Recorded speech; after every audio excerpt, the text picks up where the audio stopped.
गहरे समुद्र में रहने वाले ये प्राचीन जीव अचानक से समुद्र से बाहर क्यों आ रहे? आपको याद होगा कुछ महीने पहले ही हॉलीवुड जल रहा था।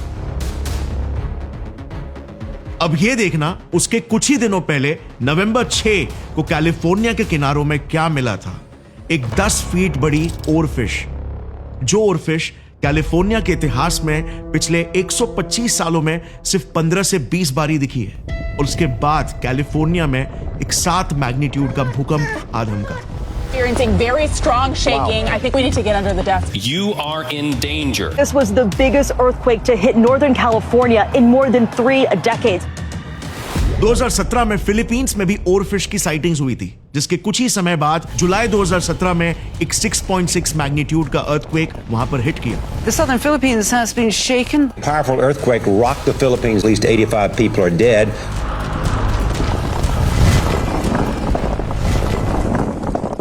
यह है एंगलर फिश, जिसे ब्लैक सी डेविल कहा जाता है। ये 1000 से 10,000 फीट समुद्र की अंधेरी गहराइयों में पाई जाती है। इसे कुछ डाइवर्स ने समुद्र की सतह पर ऑलमोस्ट मरी हुई हालत में तैरते हुए देखा। इस वाले ओरफिश को तो लिटरली मेक्सिको के सी शोर में अपनी जान के लिए तड़पते देखा गया, जबकि ओरफिशेस यूजुअली गहरे पानी में 650 से 5000 फीट अंदर पाई जाती है। फिर जब केरला में हजारों मछलियों को समुद्र से बाहर सुइसाइड मिशन में छलांग लगाते हुए देखा गया, तो लोगों को यह यकीन होने लग गया कि एक कोई इत्तेफाक बिल्कुल भी नहीं है, बल्कि एक चेतावनी है। गहरे समुद्र में कुछ तो अनजान घटना घट रही है, जिस वजह से समुद्री जीव जिंदगी के जगह पर मौत चुन रहे हैं। जैसे ये 150 से भी ज्यादा डॉल्फिन्स जो कुछ ही हफ्तों पहले समुद्र छोड़कर ऑस्ट्रेलिया के तट पर उतर आए। More than 150 dolphins have become stranded on a remote beach in Tasmania. It was the first time in 50 years they had beached in that part of Tasmania. ये तो कुछ भी नहीं, ऑस्ट्रेलिया के वेस्ट कोस्ट में ही 30,000 से ज्यादा मछलियां मरी हुई तट पर पाई गई। तो इंडिया में ओडिशा के तट पर 7 लाख कछुए एक साथ दिखाई दिए। क्या इन सी क्रीचर्स को वाकई में आने वाले खतरों के बारे में कुछ एहसास हो रहा है? क्या इसके पीछे कोई साइंस है? वेल, आपने अब तक ये तो सुना ही होगा कि ओरफिश का दिखना खतरे की घंटी मानी जाती है, क्योंकि याद है जापान में 2011 में जनवरी से लेकर मार्च तक फुकुशिमा के साथ कई सारे जगहों पर ओरफिशेस दिखने लगे थे। और फिर 11 मार्च 2011 को जापान के इतिहास का सबसे बड़ा भूकंप आया, 9.1 मैग्नीट्यूड का टोहोकू अर्थक्वेक, जो अपने साथ 130 फीट ऊंची सुनामी भी लाया, जिसमें 18,000 लोगों की जानें चली गई।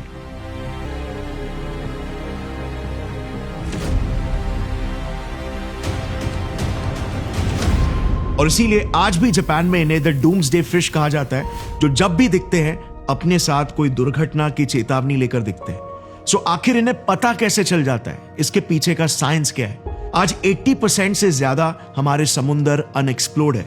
इनके अंदर ऐसे जीव है जो हमने कभी देखे नहीं, क्षेत्र है जो हमने कभी मैप नहीं किए, और ऐसी पहेलियां हैं जो कभी सुलझी ही नहीं।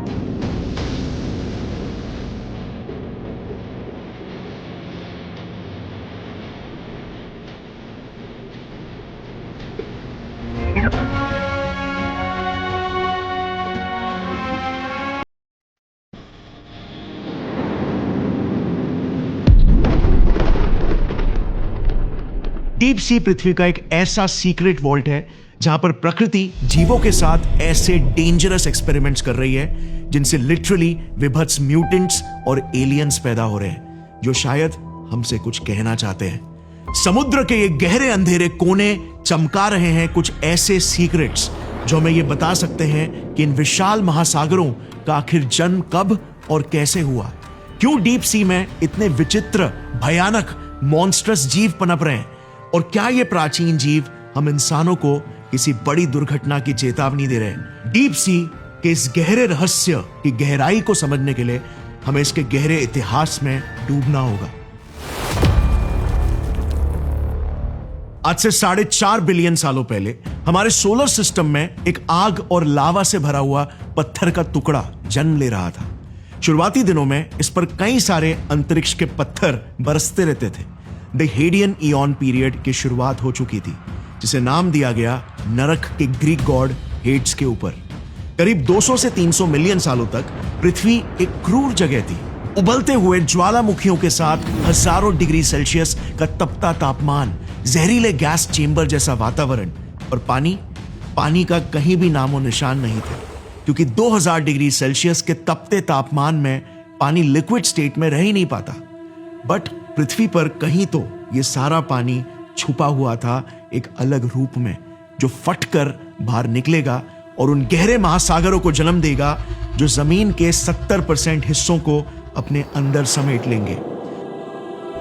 आज से 4.2 बिलियन सालों पहले एक नए युग की शुरुआत होने लगी, जिस दौरान पहली बार पृथ्वी का तापमान 100 डिग्री सेल्सियस के नीचे जाने लगा। पृथ्वी के क्रस्ट की गहराइयों में बहुत सारा पानी पहले से ही मौजूद था, मगर पिघले हुए लावा के रूप में। जैसे जैसे पृथ्वी ठंडी हो रही थी, उसी दौरान इसके सतह पर अनगिनत ज्वालामुखी फटने लगे। लिटरली पृथ्वी का हर एक कोना फटकर लावा उगल रहा था। हर एक सेकेंड, हर एक मिनट लाखों ज्वालामुखी फट रहे थे।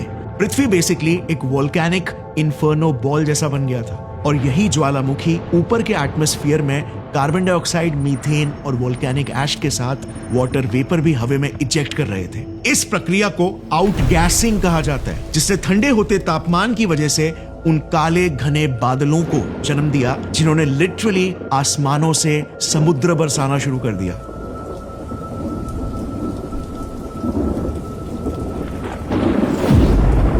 यस, लेट हेडियन पीरियड की बारिश करोड़ों सालों तक चली। शायद ही आसमान का कोई हिस्सा होगा जो इस बाढ़ वाली बारिश से फट नहीं रहा था।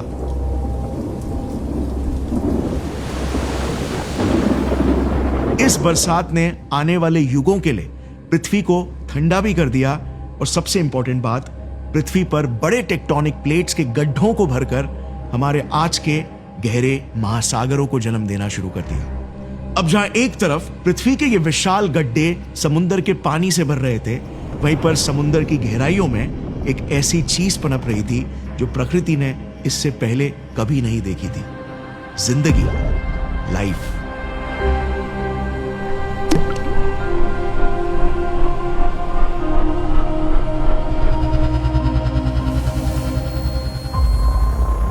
देखो, पृथ्वी अभी भी ज्वालामुखी और खुले हुए क्रैक से भरी हुई थी। सिर्फ कॉन्टिनेंटल प्लेट्स के इन गहरे गड्ढों में पानी भर गया था, बट बेस में तो अभी भी सुलगते ज्वालामुखी ही थे। इन्हीं अंडर वाटर वोल्केनोस के आसपास थे कुछ खुले हुए क्रैक्स, जिन्हें आज हाइड्रोथर्मल वेंट्स कहते हैं। यही हाइड्रोथर्मल वेंट्स आपकी और मेरी जिंदगी का गर्भ बनने वाले थे। Hydrothermal vents basically deep under water cracks होते हैं, जहां से 400 डिग्री सेल्सियस गर्म भड़कता पानी रिच अंडरग्राउंड मिनरल्स के साथ बाहर फेंका जाता है। इतने हाई प्रेशर में, और पानी इतना गर्म रहता है कि ये मेटल्स को तक पिघला सकता है। यहीं से लाइफ को वो पहली ऊर्जा का पल्स मिला था। लाइफ के जन्म के लिए 3 चीजों की जरूरत होती है: वाटर, सही केमिकल्स, और इन केमिकल्स या एलिमेंट्स को आपस में इंटरैक्ट करवाने के लिए एनर्जी। यही शुरुआती एनर्जी लाइफ को हमारे सितारे सूरज ने नहीं, बल्कि अंडरग्राउंड वोल्केनोज ने दिया था, जिससे फिर कॉम्प्लेक्स बायोमोलिक्यूल्स जैसे प्रोटीन्स, लिपिड्स और आरएनए बन पाए। पृथ्वी के सबसे पहले जीवों का जन्म पृथ्वी की काली अंधेरी गहराइयों में हुआ, जहां तक सूरज की किरणें तक पहुंच नहीं सकती थी। Interesting, right? इतिहास बताता है कि हम पाताल से हैं, स्वर्ग से नहीं। मगर ये लाइफ शुरुआत में सिंपल यूनिसेलुलर थी। इसे लूका कहते हैं, standing for last universal common ancestor, यानी कि पृथ्वी के हर एक जीव का कॉमन पूर्वज। बहुत से लोगों को लगता है कि अमीबा पहला लिविंग ऑर्गेनिज्म था, जबकि अमीबा तो पृथ्वी पर 1.5 से 2 बिलियन साल पहले आया है जस्ट, और हम बात कर रहे हैं अभी 4 बिलियन साल पहले की। अब आपको क्या लगता है, अगर पृथ्वी में माइक्रोबियल लाइफ का जन्म 3.8 बिलियन सालों पहले हुआ, तो मछलियों जैसे जीवों का जन्म कब हुआ होगा? आपका जो भी गैस हो, वीडियो को पॉज करके नीचे कमेंट सेक्शन में लिखना। अब मैं बताता हूं, 540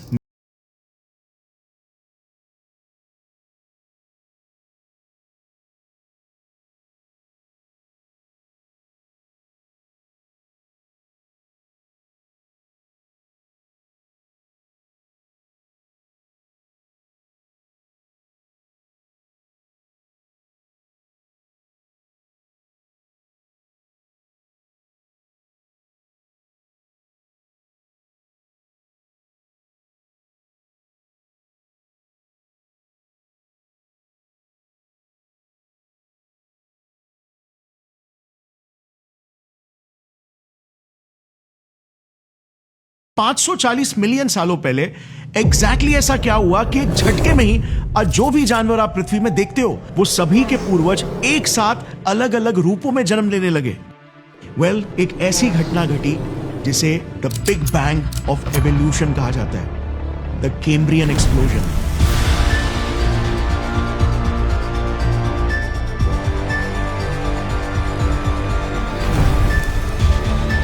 देखो, आज से 540 मिलियन सालों पहले ना पृथ्वी कुछ ऐसी दिखती थी। सिर्फ दो मैसिव सुपर कॉन्टिनेंट्स हुआ करते थे, लॉरेशिया और गोंडवाना। गोंडवाना पृथ्वी के साउथ में एक विशाल सा सुपर कॉन्टिनेंट था जिसमें आज का पूरा Africa, south America, Australia, India, Antarctica और एशिया, मिडिल ईस्ट के कुछ पार्ट्स बसते थे। इसी महाकॉन्टिनेंट के तट के पानियों में ही एवोल्यूशन का big bang, the Cambrian explosion हुआ। यह देखना, आज पृथ्वी पर जानवरों में ये इतने 30 से 40 फाइलम्स है। ये ऑलमोस्ट सारे के सारे फाइलम्स आज से 540 मिलियन सालों पहले बस 50 से 60 मिलियन सालों के अंदर ही पृथ्वी पर तेजी से जन्म लेने लगे। मानो पृथ्वी बस पलक झपकाते ही जिंदगी से चहक उठी। हर एक मॉडर्न जानवर का जेनेटिक ब्लूप्रिंट जो हम आज देखते हैं तैयार हो चुका था।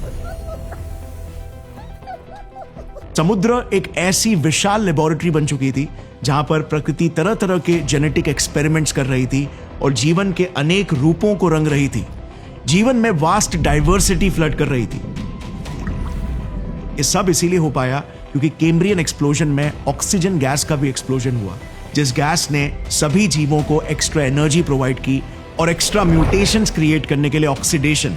अब ये सारा ऑक्सीजन सबसे ज्यादा कहां पर इकट्ठा होने लगा? वेल, समुद्र की सतह पर, क्योंकि वहीं से तो ऑक्सीजन एब्जॉर्ब होकर पानी में अंदर डिसॉल्व होता है।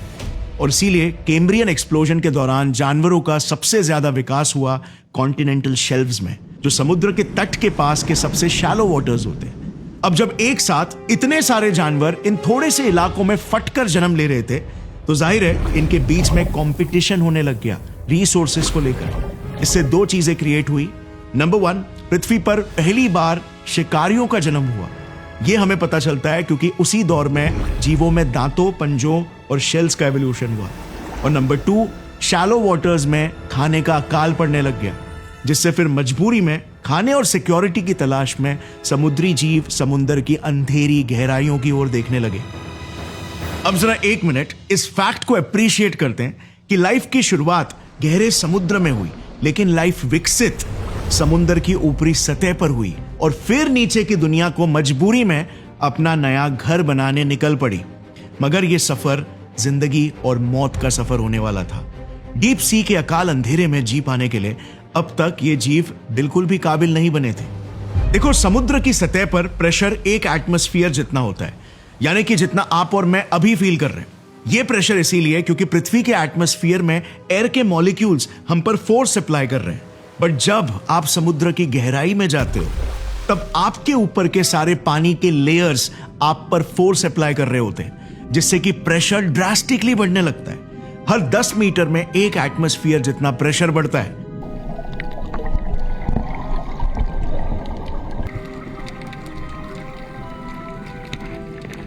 यानी कि 1 किलोमीटर नीचे प्रेशर इतना होगा कि 20 हाथियों का वजन आपको पिचका रहा हो। आपके फेफड़े पलक झपकाते ही पिचक जाएंगे। समुद्र के सबसे गहरे हिस्सों में जाते जाते तो यह प्रेशर 1100 एटमॉस्फेयर जितना हो जाता है, यानी कि एक पूरा का पूरा आईफिल टावर के वजन जितना फोर्स आपको पिचका रहा होगा। प्लस डीप सी में पिच ब्लैक डार्कनेस होता है, कुछ नहीं दिखता। और खाना कहां से मिलेगा? और इसीलिए शुरुआत में अगर कोई मछली ज्यादा नीचे चली भी जाती तो वो वहीं पर दम तोड़ देती। मगर कुछ गिने चुने स्पेशल जीवों पर प्रकृति बड़ी मेहरबान थी और उन्हें उस दौरान अर्ली सेटलर्स के रूप में डीप सी स्वीकारने लगा। जीव जैसे सॉफ्ट शरीर वाले वर्म्स, सी स्पंजेस और कार्टिलेज वाले एनिमल्स।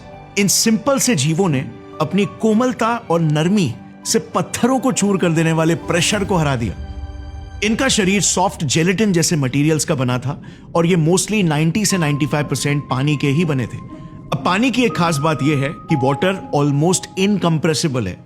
पानी समुद्र के 10 किलोमीटर नीचे आईफिल टावर के वजन जितने प्रेशर में भी सिर्फ 5% ही कंप्रेस होता है। और इसीलिए क्योंकि इन जीवों का शरीर लार्जली पानी और जेलेटिन का बना था और इनके सेल मेम्ब्रेन्स रबर बैंड की तरह फ्लेक्सिबल थे, तो ये जीव किसी पानी से भरे गुब्बारे की तरह आसानी से हाई प्रेशर में भी फट नहीं जाते। ये जीव पिचक कर भी फटने के लिए नहीं बल्कि जीने के लिए बने थे।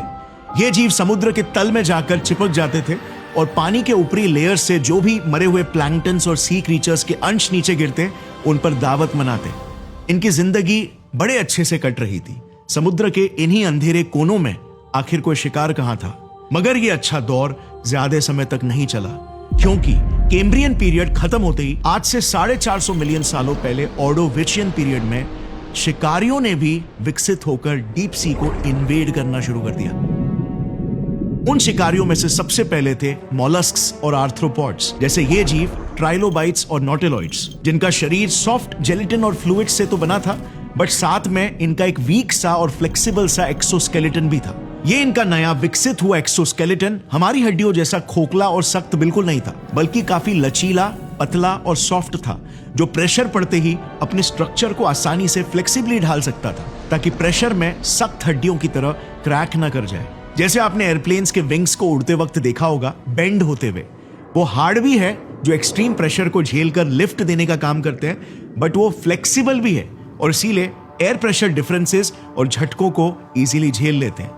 तो कुछ इसी तरह इन जीवों के बाहरी बॉडीज और शेल्स कॉम्पोजिट मटेरियल्स जैसे चिटिन और आर्गोनाइट से बने थे, जो मटेरियल्स हाई प्रेशर में भी hardness but at the same time flexibility भी प्रोवाइड कर पा रहे थे, जो दोनों बहुत ही जरूरी था यहां पर सरवाइव करने के लिए। यही हार्डनेस और फ्लेक्सिबिलिटी को एक साथ एक ही पैकेज में पैक करके ये डीप सी क्रीचर्स अब तैयार थे डीप वाटर वॉर्म्स और दूसरे छोटे जीवों को अपना शिकार बनाने। मगर ये तो बस शुरुआत थी, बड़े खिलाड़ियों का अब आना बाकी था। बड़े जबड़ों और तेज नुकीले दांतों वाले शिकारियों का जो घड़ी आई आज से 350 मिलियन साल पहले, द डेवोनियन पीरियड में। इस पीरियड को द एज ऑफ फिश भी कहा जाता है, क्योंकि इसी दौर में पानी की ऊपरी सतहों में म्यूटेशंस की वजह से बोनी वर्टिब्रेट फिशेस तेजी से तादाद और वैरायटी में बढ़ने लगे, और इसी के साथ इन्होंने धारदार नुकीले दांतों वाले जबड़े भी डेवलप किए। इससे पहले आपको यकीन नहीं होगा, लेकिन मोस्ट मछलियां ऐसे ऑस्ट्रेकोडर्म्स जैसे जॉलेस हुआ करती थी, पर जैसे ही जबड़ों और दांतों का जन्म हुआ तो मानो शिकारियों को अब मौत के हथियार मिल चुके थे। जरा इस जीव पर नजर डालना, इसके जबड़े और दांत इतने धारदार है जैसे हमने आज तक नहीं देखे। ये नया हथियार दांत छोटे से समय में कई मछलियां डेवलप करने लगी और समुद्र की खूंखार शिकारी बन गई। अब पानी के ऊपरी लेयर्स में शिकारियों के बढ़ने से ऑब्वियसली कंपटीशन भी बढ़ने लगा, जिससे फिर खाने की कमी होने लग गई, और इसीलिए इसी दौर में नुकीले दांतों वाली मछलियों और जीवों का first wave of mass migration deep sea की ओर होना शुरू हो गया। जीव जैसे कोएलोकैंथ्स, नॉटिलॉइड्स वो पहले कुछ जीवों में से थे जो डीप सी में अपनी जगह बनाने लगे, क्योंकि ये गहराई में भी तैरने के साथ साथ शिकार कर सकते थे। इसे देखना, यह है क्लैडोसेलैश, जो हमारे आज के मॉडर्न शार्क्स के सबसे प्राचीन पूर्वज है। ये 6.5 फीट तक ग्रो होते थे और डीप सी तक शिकार करने आया करते थे। अब इन नए खतरनाक घुसपैठियों से बचने के लिए कुछ डीप सी क्रीचर्स जैसे जेलीफिशेस और क्रस्टेशियंस में कुछ इंटरेस्टिंग पावर्स आने लग गए। वो अपनी खुद की रोशनी बनाना शुरू कर दिए। उनका शरीर गहरे पानी के कम ऑक्सीजन में अपने मेटाबॉलिज्म के चलते एक एंजाइम प्रोड्यूस कर रहा था, लूसीफरेस नाम का। इस एंजाइम के चलते नेचुरली लाइट प्रोड्यूस होती ना के बराबर हीट के साथ। इस खूबी को आज बायोलुमिनेसेंस कहते हैं, जो आज भी आपको कई सारे डीप सी क्रीचर्स में दिख जाएगा, जैसे angler fish, lantern fish etcetera. इस खूबी ने इन जीवों को बहुत फायदा दिया, क्योंकि ये लिटरली काले अंधेरे में अपनी रोशनी साथ लेकर चलने जैसा था। प्लस आज कैसे कीड़े रोशनी की तरफ अट्रैक्ट हो जाते हैं, इन लाइट्स की वजह से इनका शिकार भी खुद ब खुद इन्हीं जीवों के पास तैर के आ जाता। सब कुछ अच्छे से फिर चलता रहा अगले 100 से 150 मिलियन सालों तक। पूरे समुद्र में जीव खुशी से अपनी तादाद बढ़ा रहे थे। इसी दौर में इवन अब जमीन पर भी डायनासोर्स और कई दूसरे जानवर और एम्फीबियंस भी मजे में फल फूल रहे थे। मगर फिर आज से 250 मिलियन सालों पहले एक ऐसा काला दौर आया जो इतिहास में अब तक की सबसे बड़ी तबाही लाएगा। सबसे बड़ा मौत का मंजर, मैस एक्सटिंक्शन। इमेजिन करो, आसमान आग उगल रहा है, समुद्र में किसी ने तेजाब डाल दिया और हवा एक गैस चेंबर जैसी हो गई हो। कोई जीव ऐसे वातावरण में टिक पाएगा क्या? कुछ ऐसा ही हाल था पृथ्वी का आज से 250 मिलियन सालों पहले द पर्मियन ट्रायासिक एक्सटिंक्शन के वक्त, जिसे द ग्रेट डाइंग इवेंट भी कहते हैं। इस घटना में साइबेरियन ट्रैप्स वोल्केनोज लाखों सालों तक के लिए फटकर आग उगल रहे थे और उन्होंने इतना लावा उगल दिया था कि अमेरिका जैसा विशाल देश 1 किलोमीटर तक इस लावा के नीचे दब जाए। पूरी पृथ्वी जहरीले गैसेस से सफोकेट हो रही थी। हवाओं में और पानियों में ऑक्सीजन की कमी हो गई थी। बस सिर्फ 50,000 से 2 लाख सालों के अंदर ही, आपको यकीन नहीं होगा, बट 96% मरीन एनिमल स्पीशीज और 70% लैंड एनिमल्स हमेशा के लिए विलुप्त हो गए। सोचो, जिस एस्ट्रॉइड ने डायनासोर्स को खत्म किया था, उसने तो सिर्फ 60% ही मरीन स्पीशीज और 75% लैंड एनिमल्स को खत्म किया था। खैर, इस घटना से उभर आने के लिए पृथ्वी को मिलियंस ऑफ ईयर्स लग गए और जो जीव इस सर्वनाश को झेल पाए वो इतने ढीठ थे कि वहीं आगे जाकर सबसे वियर्डेस्ट, सबसे भयानक, विशाल और खूंखार जीव बनेंगे। देखो, इस घटना के दौरान काफी सारी सतह की मछलियां ऑक्सीजन की तलाश में डीप सी में जाने लग गई थी। इनमें से ही कुछ मछलियां थी आज के हैगफिश, एंगलर फिश और लैम्प्रेस के पूर्वज, जो डीप सी में सेटल होने लग गए थे क्योंकि वहां का तापमान और ऑक्सीजन कंपैरेटिवली स्टेबल था। बट डीप सी उस वक्त बंजर, वीरान और काले सल्फर वाले कीचड़ से भरा हुआ एक शमशान था, जिस केमिकल वाले शमशान से ही जन्म लेने वाली थी आगे की प्रजातियां। तो इमेजिन करो कैसी नस्ल पैदा होगी। मानो डीप सी के इस केमिकल फैक्ट्री में से अब सिर्फ म्यूटेंट्स ही पैदा होने वाले थे। सल्फर रिच टॉक्सिक एनवायरनमेंट में केमिकल खाने वाले बैक्टीरिया और एक्सट्रीमोफाइल्स जन्म लेने लगे, जिन्होंने फिर सल्फर खाकर एक कंप्लीटली नया फूड चेन ही बना दिया। वो हाइड्रोथर्मल वेंट्स, कोल्ड सीप्स और ओशन फ्लोर में से सल्फर को यूज करके कीमोसिंथेसिस के जरिए एनर्जी प्रोड्यूस करते, जिन्हें फिर बैक्टीरिया ईटिंग ट्यूब वर्म्स खाते, जिन्हें फिर छोटी मछलियां और क्रस्टेशियंस खाने लगे। अब द ग्रेट डाइंग के बाद ऑब्वियसली शुरुआत में खाने की बहुत कमी थी। इस वजह से शिकार और शिकारियों के बीच कंपटीशन भी बहुत हाई हो गया था। इनके लिए एक एक दिन निकालना जिंदगी या मौत के खेल के जैसा था। इसी जिंदगी और मौत के प्रेशर में कुछ डीप सी क्रीचर्स विकसित होने लगे।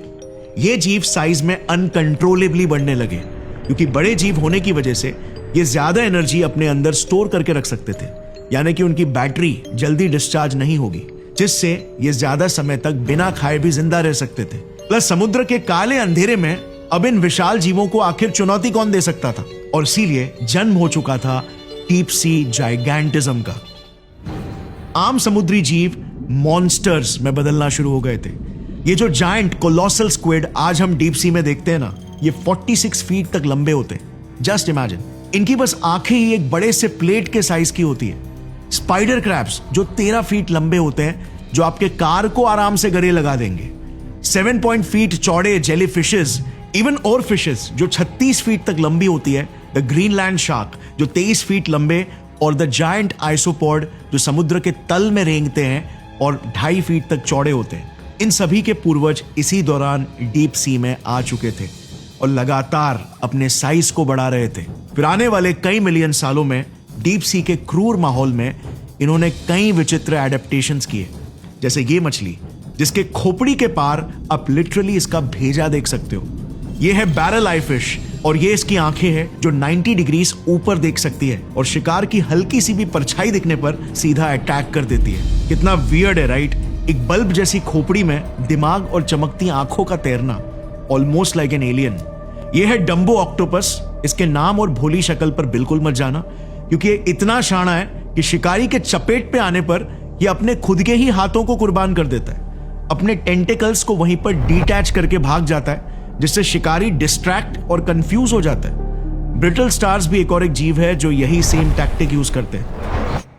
यह स्केली फुट स्नेल जो प्रकृति का अपना खुद का आयरन मैन है, क्योंकि इकलौता ऐसा जीव है जिसका कवच लिटरली लोहे का ही बना है। ऑब्वियसली इसकी जरूरत पड़नी है क्योंकि डीप सी के हाइड्रोथर्मल वेंट्स के करीब ये जो रहता है। इस मछली को देखना जो लिटरली गायब होने की टेक्नोलॉजी अपने साथ लेकर चलती है। ये दिखने में जितनी शैतान की तरह दिखती है, उतनी ही चालाकी से ये चकमा देना भी जानती है। जब भी शिकारी इसकी परछाई से इसे लोकेट करने की कोशिश करता है, ये अपनी परछाई को ही मिटा देती है। ये अपने पेट से हल्की सी फेडेड ब्लू लाइट निकालती है जो इसे ऊपर से आ रही फेंट लाइट में कैमोफ्लेज कर देता है, जिससे इनकी परछाई ही मिट जाती है। ऐसे बायोलुमिनेसेंस का क्रिएटिव इस्तेमाल आप डीप सी में बहुत देखोगे। मिड वाटर स्क्विड भी एक और जीव है जो सेम टैक्टिक का इस्तेमाल करता है। यह है एंगलर फिश ऑफ कोर्स, जिसके सर पर एक चमकता हुआ फिशिंग रॉड लगा हुआ है। यह चमक मगर एक चाल है जो मौत की नुकीली गुफा तक लेकर जाती है। इसके दांत आरी की तरह धारदार और अंदर की तरफ एंगल्ड है, जिससे कोई भी शिकार अगर एक बार भी इसके मुंह में चला गया तो दोबारा वापस लौट कर नहीं आ सकता। मेल एंगलर फिश तो और भी ज्यादा वियर्ड होते हैं। ये एक फीमेल एंगलर फिश पर फिदा होकर फिदाइन ही बन जाता है। सबसे पहले तो ये साइज में बहुत ही छोटा होता है, 1/10 of a female angler fish. ये प्यार में सीधा फीमेल को काटता है और अपने मुंह से कुछ एंजाइम्स रिलीज करने लगता है। ये एंजाइम्स तेजाब की तरह काटने वाले जगह पर मेल और फीमेल के दोनों के टिश्यूज को एक साथ गलाकर फ्यूज करवाने लगते हैं।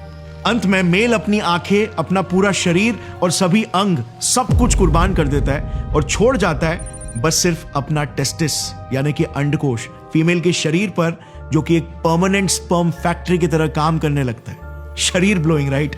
बिल्कुल किसी एलियन म्यूटेंट की तरह। ये ऐसा बिहेवियर इसीलिए दिखाते हैं क्योंकि डीप सी के अनंत अंधेरे में इसका जोड़ा मिलना एक्सट्रीमली मुश्किल है। तो एक बार मिले तो बस दिल से नहीं, अंग अंग से चिपक जाओ। फिर ये पेलिकन ईल, जिसका मुंह किसी बड़े से ब्लैक होल की तरह खुलता है, ये भी रोशनी का इस्तेमाल करके शिकार को अपने बड़े जबड़ों की तरफ अट्रैक्ट करता है। फिर ये ब्लैक स्वॉलोअर, ये भी अपने आकार से 10 गुना बड़े शिकार को खा सकता है। कभी कभार तो ये एक झटके में इतना निगल लेता है कि इसका पेट ही फट जाता है। बट क्या करे, डीप सी में खाने की कमी के कारण जीवों ने ऐसे विचित्र एडेप्टेशंस हासिल किए। सो अब आज के दौर में ये सभी इतने अच्छे से डीप सी में सेटल्ड जीवों के साथ ऐसा क्या हो रहा है जो ये समुद्र से बाहर आते हुए दिखाई दे रहे हैं? That's an oarfish. और क्या इनका ऐसा दिखने का मतलब खतरे की घड़ी आने वाली है? क्या कोई बड़ा एक्सटिंक्शन इवेंट आने वाला है?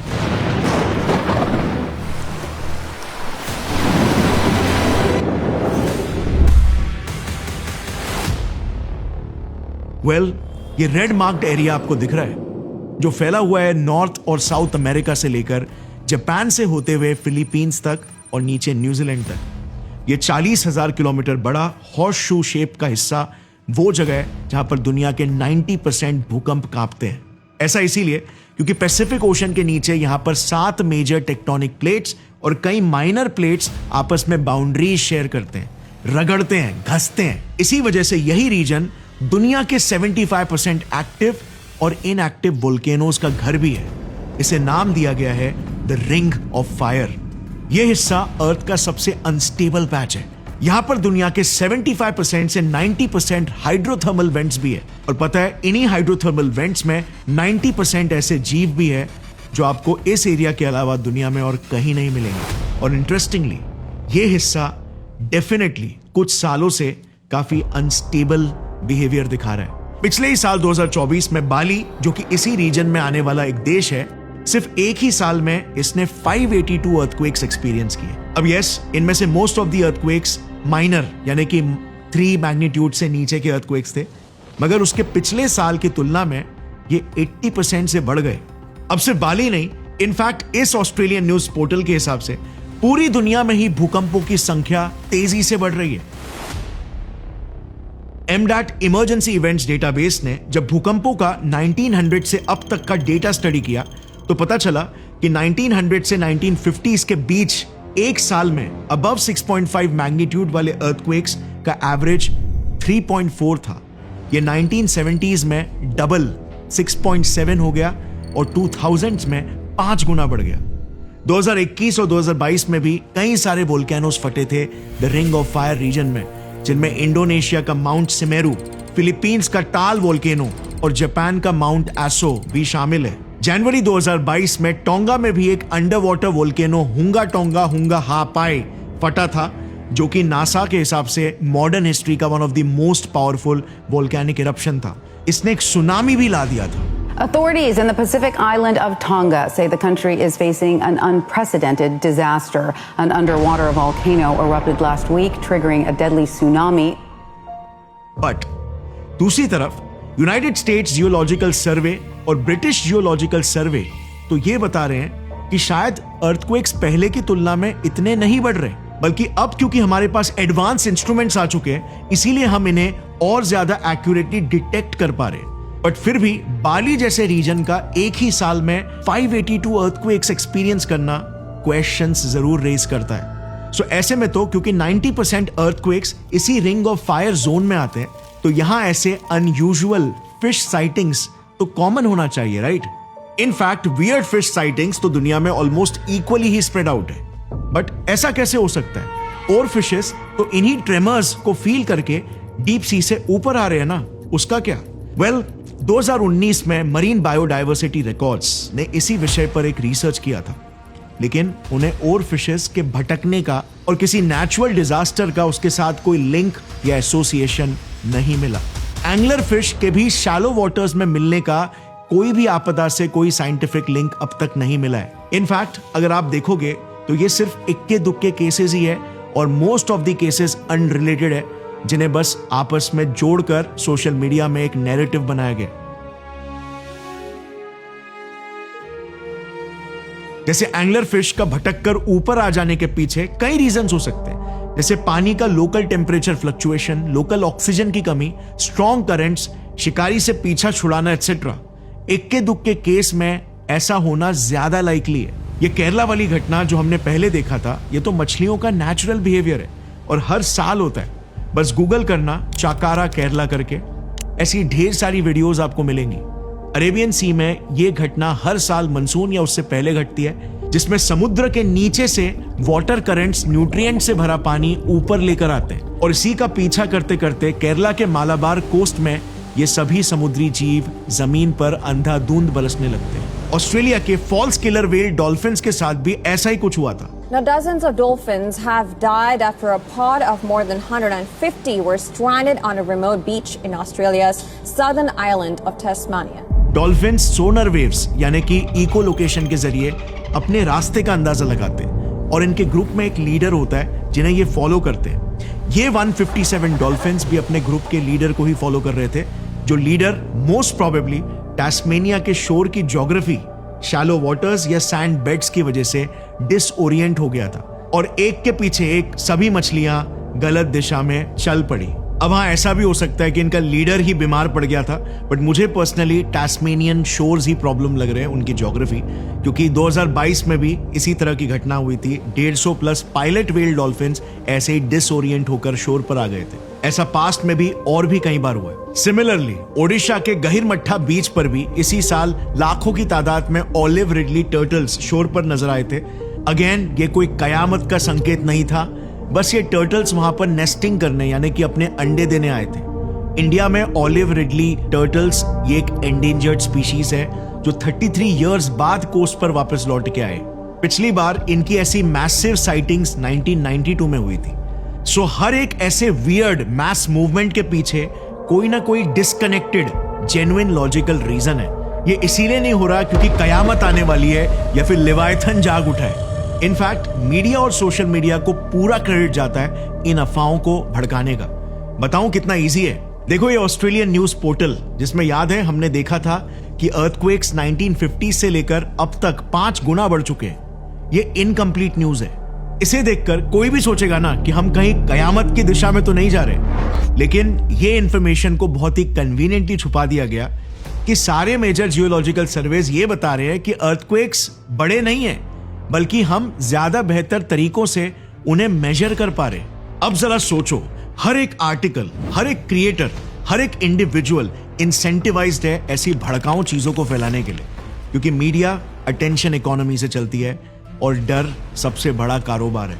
पर ऐसे में हमें रैशनल होकर खुद इंडिपेंडेंटली रिसर्च करना चाहिए और इसीलिए मैं भी हर एक वीडियो के नीचे डिस्क्रिप्शन में रिसर्च रेफरेंस लिंक्स आपको देता हूं ताकि आपको प्रूफ्स भी मिले और आप खुद की भी रिसर्च कर सको। सो ऑल इन ऑल अब तक हमारे पास कोई कंक्लूसिव प्रूफ नहीं है लार्ज स्केल पर नेचुरल घटनाएं या ह्यूमन एक्टिविटीज की वजह से ये डीप सी क्रीचर्स ऊपर आ रहे हैं, या इनमें कोई लिंक भी हम नहीं ढूंढ पाए। देखो, किसी ने अब तक इसे प्रूव नहीं किया है, बट इन थियरी हमारे पास कुछ लॉजिकल आर्ग्यूमेंट जरूर है कि मे बी ऐसा हो सकता है। देखो, शॉर्ट में बताऊं तो इन थियरी 3 मेजर रीजंस हो सकते हैं जो डीप सी क्रीचर्स को ऊपर ला रहे हैं। अंडरग्राउंड वोल्केनिक एक्टिविटी जो पानी की एसिडिटी को बढ़ा देता है, टेम्परेचर फ्लक्चुएशंस और डीप वाटर्स में लोकलाइज्ड ऑक्सीजन की कमी जिसे हाइपोक्सिया कहते हैं। ये सारे अब तक तो लोकलाइज्ड इवेंट्स ही है, यानी कि पूरे समुद्र में नहीं बल्कि समुद्र के छोटे छोटे पैचेस में होते हैं, और इसीलिए इन थियरी ये फिशेस को डिसोरिएंट कर सकते हैं। लेकिन वंस अगेन हमारे पास कोई साइंटिफिक प्रूफ्स नहीं है। In fact most of the scientist को तो ये लगता है कि नेचुरल कॉजेस जैसे तूफान, स्ट्रॉन्ग करंट्स, ये सब स्ट्रॉन्ग रीजंस होने के ज्यादा चांस है ओवर अर्थक्वेक्स या सुनामी। अब आज ये समुद्र के छोटे पैचेस में हो जरूर रहे, लेकिन लॉन्ग टर्म में ये कंसर्निंग जरूर है। 2021 की ग्लोबल चेंज बायोलॉजी की एक स्टडी ने पाया कि क्लाइमेट चेंज और ग्लोबल वार्मिंग की वजह से समुद्र में डेड जोन्स ज्यादा क्रिएट हो रहे हैं, वो एरियाज जहां पर लोकलाइज्ड ऑक्सीजन की कमी हो रही है। 2019 की रॉयल सोसाइटी ओपन साइंस ने रिसर्च में यह पाया कि इंसान समुद्र को इस तरीके से पल्यूट कर रहा है कि डीप सी ऑर्गेनिजम्स में कंसर्निंग मात्रा में माइक्रोप्लास्टिक्स पाए जा रहे हैं, और फिर यही मछलियां हम खाते हैं। 2015 की मरीन पॉलिसी की एक स्टडी ने वार्न किया कि इंसान लालच और लैक ऑफ कंट्रोल के चलते ओवरफिशिंग कर रहे हैं, जो समुद्र के फूड चेन और इकोसिस्टम्स को तबाह कर सकता है। अब इसके अलावा deep sea mining, drilling, chemicals को डंप करना, ऑयल लीक्स, ये सब भी कुछ कारण है जिससे लॉन्ग टर्म में सी क्रीचर्स का बिहेवियर बिल्कुल चेंज हो सकता है। ग्लोबल वार्मिंग के साथ भी ऑक्सीजन की कमी और मरीन इकोसिस्टम चेंज का एक स्ट्रॉन्ग लिंक है। सो इवन दो ये सोशल मीडिया पर वायरल इक्के दुक्के अनरिलेटेड डीप सी क्रीचर्स हमसे लिटरली कुछ कह नहीं रहे, मगर ये अपने साथ एक संदेश जरूर लेकर आए हैं, हमें जगाने के लिए, हमें दूरदृष्टि लाने के लिए। ये जीव आज परछाई की दुनिया से बाहर आ रहे हैं, हमें याद दिलाने के लिए कि समुद्र की गहराई ने हमें अपनी पहली सांसें दी और अब हम इसी समुद्र के दम घोट रहे हैं। डीप सी ने हमें जन्म दिया, समुद्र की सतह ने हमारा बचपन संवारा, बट अब अगर हम मुंह फेर कर इन्हें अपनी पीठ दिखाए तो मौत का कफन भी गहरे समुद्र में ही खुलेगा। आज लहरें भी शोर मचाकर इत्तिला कर रही है कि संभल जाओ, अब भी वक्त है, देर नहीं हुई है। मगर एक दिन जब समुद्र शांत हो जाएगा तो याद रखो, जिंदगी भी शांत हो जाएगी। समुद्र की धड़कनें हमारी ही धड़कनें हैं जो एक साथ धड़कती है और साथ ही थम जाएगी। प्रकृति की ताकत के आगे हमारा अहंकार टूट जाना चाहिए, क्योंकि अकड़ और ताकत ने नहीं, लचीले फितरत ने हमें अब तक जिंदा रखा है। अकड़ कर खड़े रहने वाले तो सिर्फ तूफानों में बह जाते हैं। प्रकृति के सामने सिर झुकाना कमजोरी नहीं, अस्तित्व की सबसे बड़ी ताकत है। It has always been humility, not dominance, that has kept us alive. Think about it. Gaurav Thakur signing off. Jai Hind.